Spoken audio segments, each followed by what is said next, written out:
Est-ce que ça vous est déjà arrivé d'aller visiter un lieu touristique ultra connu et une fois sur place, vous vous dites « Non mais attends, il y a un truc qui cloche là, c'est pas possible, il y a une arnaque quelque part ». Alors des faux lieux touristiques, ou en tout cas des lieux un peu mis en scène, il y en a plein dans le monde. Mais aujourd'hui, on va visiter un site préhistorique très connu en Amérique du Sud, classé au patrimoine mondial de l'UNESCO, sauf que vous allez voir qu'il n'est peut-être pas si préhistorique que ça. Bon, aujourd'hui on est parti faire une visite très connue en Argentine. Alors elle est un peu controversée cette visite. Elle s'appelle Cuevas de los Manos. C'est ce qu'il y a juste derrière moi. Et alors c'est très beau, c'est dans un canyon, c'est très connu. Mais c'est vrai qu'on a rencontré beaucoup de voyageurs qui nous ont dit ne pas y croire vraiment. En fait, vous allez voir, on va y aller de suite. Il y a plein de peintures de mains qui ont été faites sur les grottes qu'il y a derrière moi. Et c'est des peintures qui datent de 3 ou 4 000 ans. Donc c'est des très vieilles peintures. Selon le site de l'UNESCO, certaines peintures dateraient de 13 000 ans. Et il précise bien que l'authenticité de la rupestre de la Cueva de las Manos est incontestable, que les peintures sont restées intactes pendant des millénaires et qu'aucune restauration n'a été faite depuis que le site est devenu connu des scientifiques, c'est-à-dire depuis la seconde moitié du XXe siècle. Mais là où ça fait un petit peu débat, c'est que c'est une grotte qui est... il y a les éléments autour de nous, hein, il y a le vent, il y a la pluie, et c'est vrai qu'il y a certaines peintures, elles sont quand même en vraiment super bon état. Et donc il y a beaucoup de gens qui disent que ça a été un petit peu refait, qu'il y a des gens qui sont venus, qui ont remis leurs mains un peu pour rendre le lieu encore plus impressionnant. Alors je précise que nous ne sommes absolument pas des experts sur le sujet. On partage juste notre ressenti en tant que simple touriste. Donc on s'est dit qu'on allait quand même y aller pour se faire notre propre idée et voir si on est d'accord avec les guides qui nous disent que ça date de 3 ou 4 000 ans ou s'il y en a certains qui se sont rajoutés il n'y a pas trop longtemps. On va voir ça. Déjà, elle nous a dit un truc, la guide, au moins elle a été honnête avec ça. Elle nous a dit que c'est un lieu qui a été beaucoup vandalisé. Donc c'est pour ça, beaucoup vandalisé. Moi, je vois bien pas mal de personnes venir rajouter leurs petites mains ici, ça ne m'étonnerait pas. On a des petits casques aussi, on a un peu l'air de glands avec nos casques. Mais c'est parce qu'on est au flanc de la montagne et il y a des pierres qui tombent parfois. Donc c'est pour ça qu'on a nos petits casques. On vous donnera notre avis avec Ambrine de est-ce que c'est vrai ou est-ce que c'est du pipeau. Alors c'est vrai que quand on voit que certaines personnes se sont amusées à graver leurs initiales juste en dessous des peintures, on se demande ce qui aurait pu les empêcher d'y ajouter aussi l'empreinte de leurs mains. Bon, je suis pas du tout un expert en peinture et autres, donc je suis pas capable de dire ce qui est vrai du faux. Mais c'est vrai qu'il y a des endroits où on voit des grosses différences. Alors il peut y avoir une explication. Là par exemple devant moi, les mains on les voit pas beaucoup, voire à peine. Et après par exemple il y a celle-là, boum, qui aurait 5000 ans quasiment, ou 3000 ou 5000 ans, et qui est on dirait en parfait état, on dirait qu'elle a été faite hier. Alors après elle est sur la roche qui est comme ça, donc techniquement, là il nous pleut dessus, cette main-là, elle se prend pas vraiment d'eau ou moins d'eau. Même chose pour celle-là, qu'on voit encore vraiment très bien et qui sont normalement super vieilles. Donc c'est sûr, hein, elles ont de la roche qui est un peu au-dessus d'eux. Elles ont la roche qui est au-dessus d'eux, c'est quand même plus protégé. Après, il faut pas oublier qu'ici, on est dans une région où il y a beaucoup de vent. Hier, ici, c'était 110 km/h de vent qu'il y avait. Donc autant vous dire que quand il y a 110 km/h de vent qui s'engouffrent là, comme ça, dans le canyon, ces mains-là, elles doivent se faire mouiller aussi. Donc est-ce que c'est vrai, est-ce que c'est faux? Moi, je suis pas assez expert pour donner un jugement. Moi, j'ai envie de croire que c'est des trucs qui ont vraiment 3000 ans ou 5000 ans. Comme genre cette main-là. Cette peinture. Est-ce que c'est vrai? Je sais pas. On va aller demander à l'expert Ambrine qui, elle, va être capable de nous dire si c'est vrai ou si c'est faux. Alors, j'ai bien aimé la visite. Dommage, la guide, elle parlait pas super bien anglais. Mais j'ai tout compris quand même. Et après, je trouve que c'était très intéressant. Je m'attendais à me dire plus, non mais en fait c'est faux parce que c'est très bien conservé. Mais j'ai un petit doute, mais ça n'enlève rien à la visite et aux explications. Je pense que la grande majorité c'est vrai. Après, il y en a, je pense c'est faux, mais à côté, il y a des trucs gravés. Donc je pense aussi, elle a dit qu'il y avait beaucoup de vandalisme. Et je pense que le vandalisme aussi, ça a été de faire son tag, en fait, de sa propre main. C'est mon hypothèse. On est peut-être un peu naïf, mais nous, on a envie de croire que la plupart des peintures sont authentiques. Après cette visite, on a repris la route en direction d'un coin beaucoup moins touristique. Bon, et juste à côté des Cuevas de Los Manos, alors je dis juste à côté, c'était à 1 heure de route, mais c'est sur le bord de la route, il y a un canyon, donc on s'est quand même arrêté, c'est un tout petit canyon, ça fait un peu penser à ce qu'on avait vu un peu de la Colombie, peut-être un petit peu du Pérou, alors c'est vraiment beaucoup plus petit, c'est vraiment juste un tout petit canyon au bord de la route. Mais bon, comme c'était sur notre chemin, autant s'y arrêter. Par contre, c'est vrai que là, je crois que ça fait presque 3 mois qu'on est rentré en Patagonie. Et il y a un truc qui commence à être un peu lourd, c'est le vent. Alors évidemment, je dis ça, au moment où je dis ça, le vent s'arrête. Mais c'est vrai que ça fait plusieurs jours ou plusieurs semaines qu'on a l'impression que constamment, on se prend du vent, on se prend du vent, on se prend du vent. Quand on dort, on se prend du vent. Quand on fait des randonnées, on se prend du vent. Et c'est pas fini la Patagonie, il nous reste encore pas mal de choses à faire en Patagonie. Donc ouais, quand les gens ils disent que tant qu'on n'est pas rentré en Patagonie, on sait pas ce que c'est le vent, maintenant je comprends un peu plus.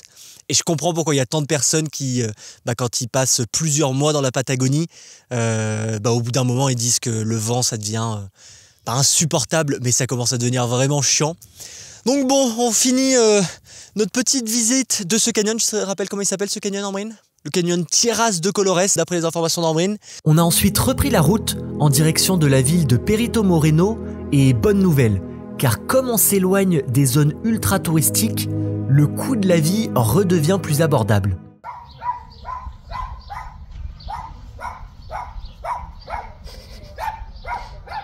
D'après toi, par rapport à ce qu'on avait payé dernièrement, je pense qu'on est à combien là ? C'est moins cher. Combien ? Ah mais tu penses qu'on en a pour combien là ? 25 000. Ah, c'est ouf, on a changé de monde je pense. Combien ? Si je te dis qu'on en a pour moins de 10 000 là. Non. 9 000. Oh 9 000, ouais. On aurait dû mettre les draps. Ah, on aurait tout dû mettre. Parce que ça, un peu cet équivalent quand on était vers Torres del Paine ou même un peu côté un peu plus bas en Patagonie. Franchement, elle m'aurait dit 20 000, ça m'aurait pas choqué. Honnêtement, 20 000, c'était pas choquant. Hein. Donc bonne nouvelle, la vie en Argentine commence à être moins chère plus on remonte vers le sud. Le nord. Passer les clés, j'allais mettre ça dans le van. Hop. Et maintenant, je vais essayer d'aller me faire couper les cheveux là, parce que j'ai vraiment beaucoup trop de cheveux. Alors là, je crois que la première fois que je me suis fait couper les cheveux en Argentine, j'en avais eu pour moins de 2 € à Salta. Et je crois que la dernière fois où je me suis fait couper les cheveux en Argentine, c'était là vers Valdés. J'en ai vu pour 10 ou 12 €. Donc on va voir, peut-être on revient dans un endroit où les prix sont intéressants. On va voir. Ton pronostic, moi je vois bien un petit 5 € là. Vu ce qu'on a payé dernièrement dans cette ville, je vois bien un petit 5 €. A few minutes later. Bon, bienvenue en Argentine. Ils sont ouverts de 10 h à 12h30. On arrive à 11 h, mais la coiffeuse en fait s'est barrée. Et elle a dit qu'elle reviendrait dans une demi-heure à peu près. Donc on peut aller faire le gaz et après on reviendra ici. Mais d'après moi, il faut vraiment qu'on vienne à midi parce qu'après ils ferment à 12h30. Compliqué, hein. Bon, pour le gaz, pas de chance, mais les propriétaires sont partis en vacances. Bon, Ambrine, C'est marqué. c'est la merde. C'est fermé jusqu'au 27. Ils sont partis en vacances. Donc ça veut dire que là, on n'a pas de gaz. On va rentrer au Chili, sachant qu'on sait qu'on n'avait pas de gaz possible pendant plus d'1 mois. Où ça allait être galère et on n'a aucun moyen de le remplir là. Alors ça, c'est pas une bonne nouvelle, car après cette ville, on rentre au Chili et on n'aura aucun moyen de recharger notre bouteille d'Argentine pendant plusieurs semaines.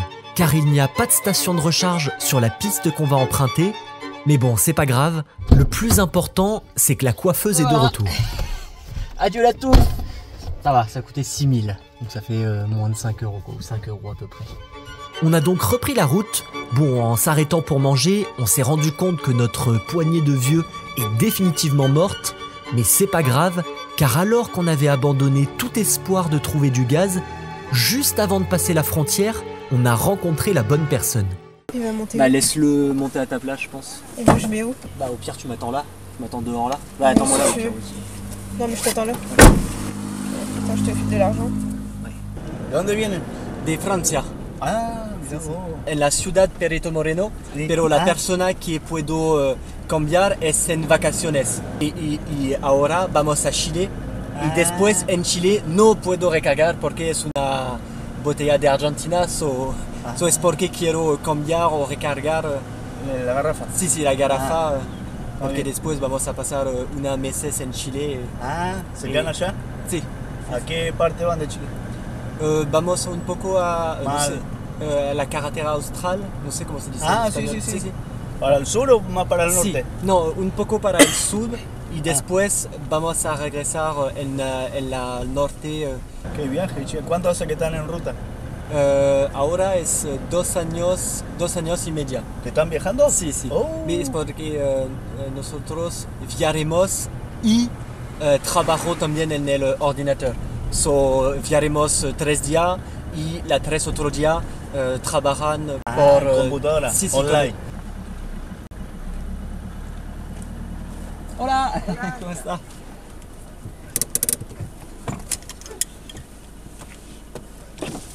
Perfecto.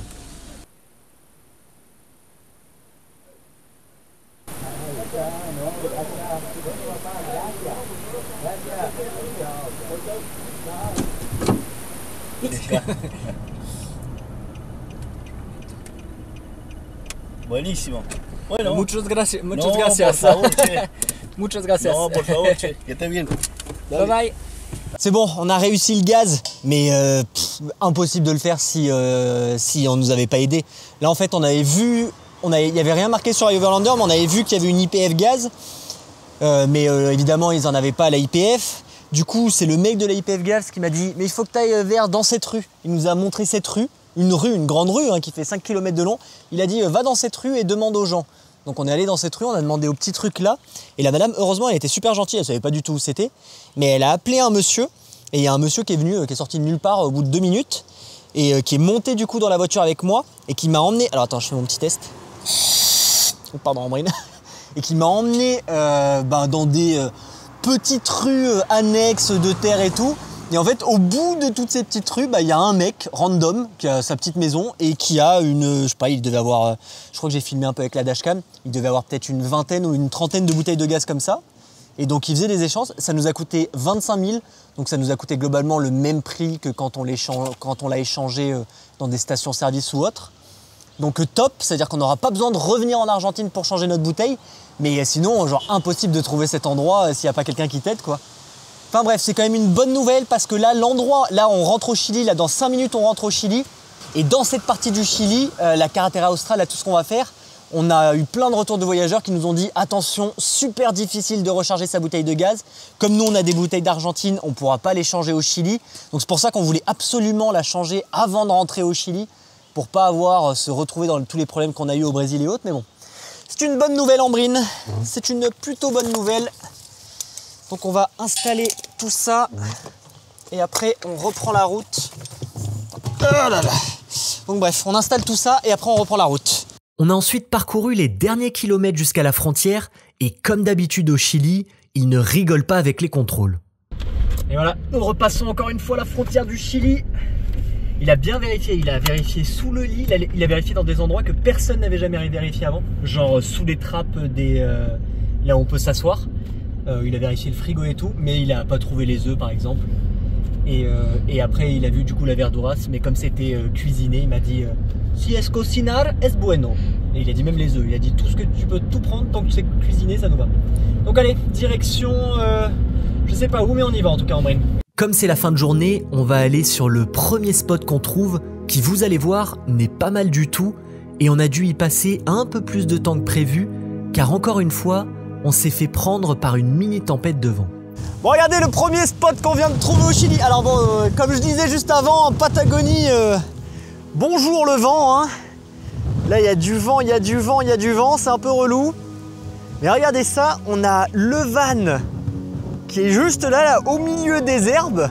Donc on a le van là, qui est au milieu des genre de, je sais pas c'est quoi ces herbes là, mais avec le vent ça fait un effet très marrant. Regardez comme ça bouge là, ça fait un effet...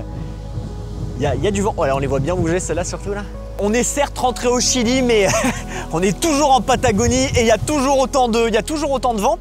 Et donc là, on a le van qui est garé là, et juste en face, on est vraiment juste devant le lac. Alors je crois qu'il s'appelle le lac Buenos Aires. C'est un énorme lac qui est au pied de plein de montagnes là.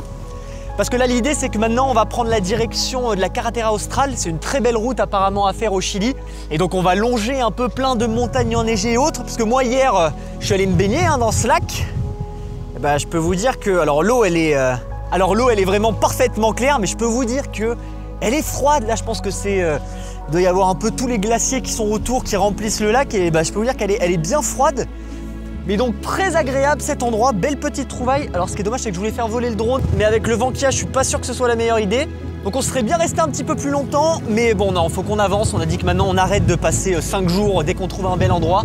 Donc là on va reprendre la route, on va ranger tous nos trucs et on va reprendre la route en direction apparemment d'une rivière. Une rivière avec plein de couleurs, un peu quelque chose qu'on avait vu, je crois qu'on avait déjà vu ça en Argentine, une rivière aux 2 couleurs.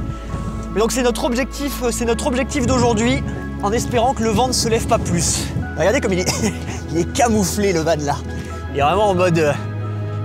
il est camouflé dans les herbes.